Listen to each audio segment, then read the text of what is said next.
Salam saudaraku yang dikasihi oleh Tuhan Yesus, senang bisa berjumpa dengan saudara hari ini. Bagaimana kabar saudara? Saya sangat yakin saudara diberkati Tuhan, saudara dalam perlindungan Tuhan. Amin.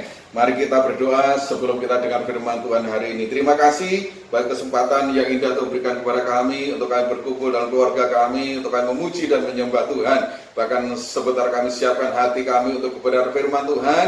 Berikan kami firman-Mu hari ini menjadi tuntunan berkat kekuatan dalam hidup kami. Dalam nama Tuhan Yesus kami berdoa, haleluya, amin. Saudaraku yang Tuhan, firman Tuhan hari ini bicara tentang carilah Tuhan.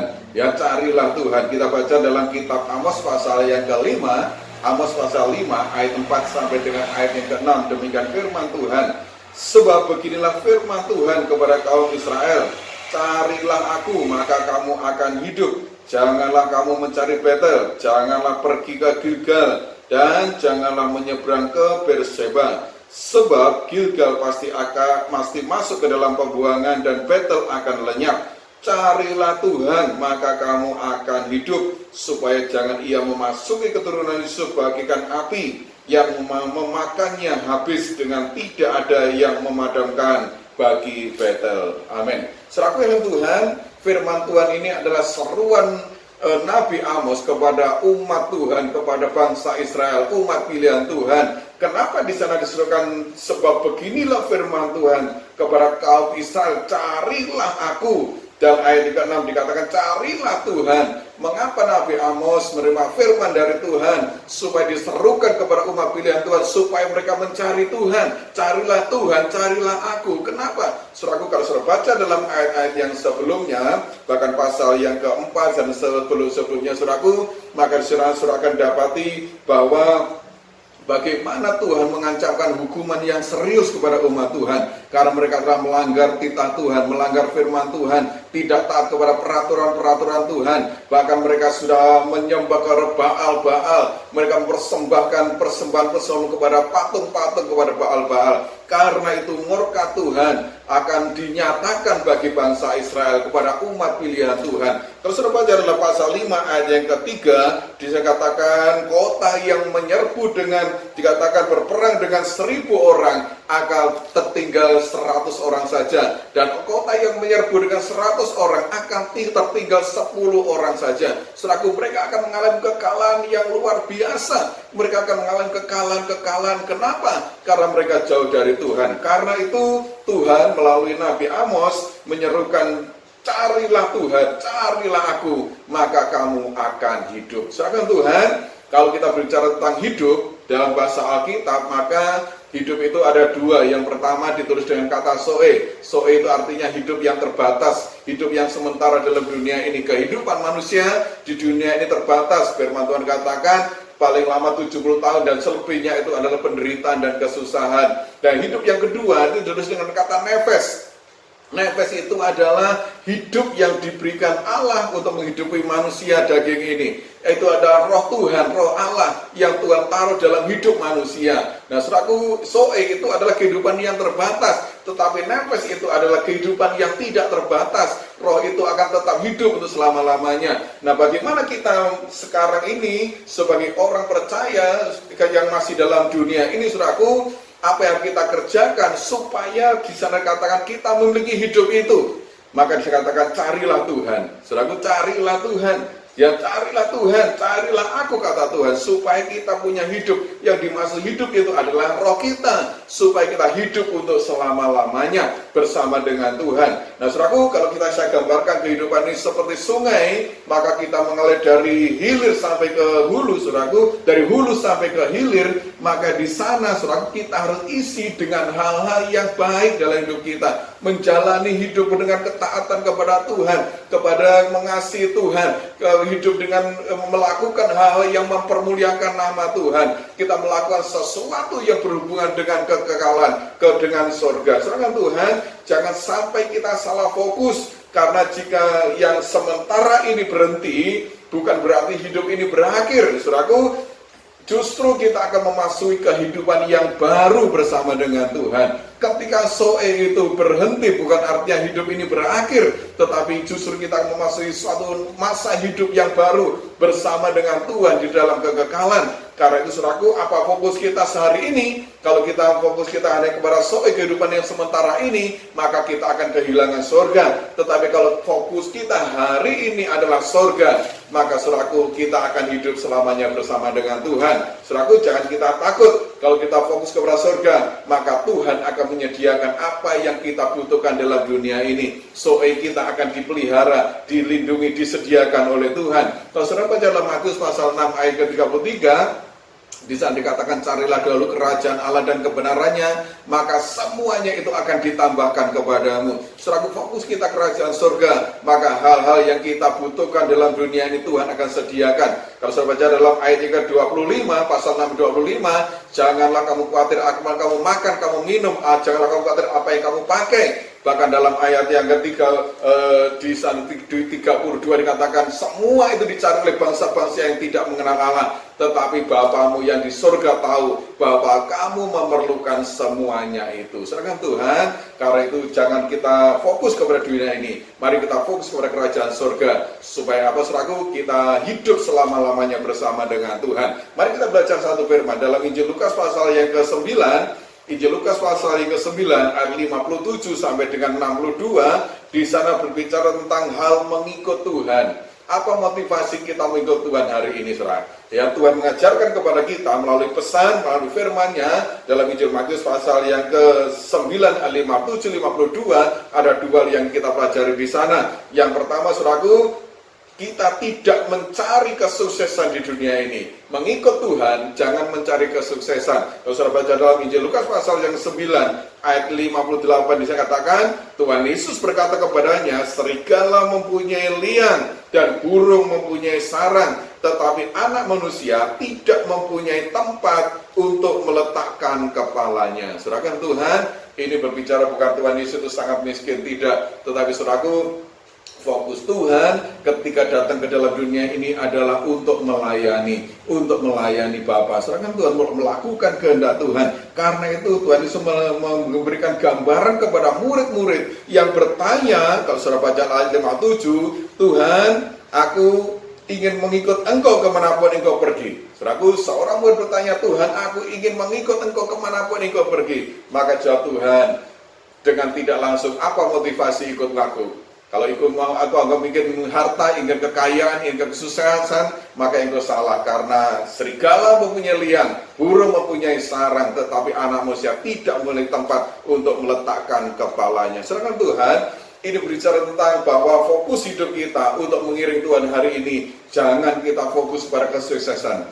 Kita jangan fokus kepada keberhasilan, tetapi mari kita fokus kepada kerajaan surga. Saudaraku, kalau kita fokus kepada kerajaan surga, maka semuanya akan Tuhan berikan dalam kehidupan kita. Apa yang tidak kita pikirkan, apa yang kita tidak inginkan, tidak impikan, maka Tuhan sanggup memberikan kepada kita. Yang penting, saudaraku, kita temukan sumber dari hidup itu adalah Tuhan. Kita temukan Tuhan hidup dalam hidup kita. Kita cari Tuhan dan kita menemukan Tuhan, maka kita menemukan segalanya dalam hidup ini. Kesuksesan, keberhasilan itu adalah bonus karena kita sungguh-sungguh kepada Tuhan, karena kita serius dengan Tuhan. Yang kedua, saudaraku, Tuhan mengerjakan syarat bahwa mengikut Tuhan itu harus berani membayar harga. Kalau saudara baca dalam Injil Lukas pasal 9 ayat 61, di sana dikatakan demikian, saya bacakan. Dan seorang lain lagi berkata, aku akan mengikut Engkau Tuhan, tetapi izinkanlah aku berpamitan dahulu dengan keluargaku. Seorang murid lain berkata, aku ingin mengikut Tuhan, tapi izinkan aku pamitan dulu dengan keluargaku. Sedangkan Tuhan, hari ini firman Tuhan bicara tentang apa yang menghalangi kita ketika ingin fokus kepada Tuhan.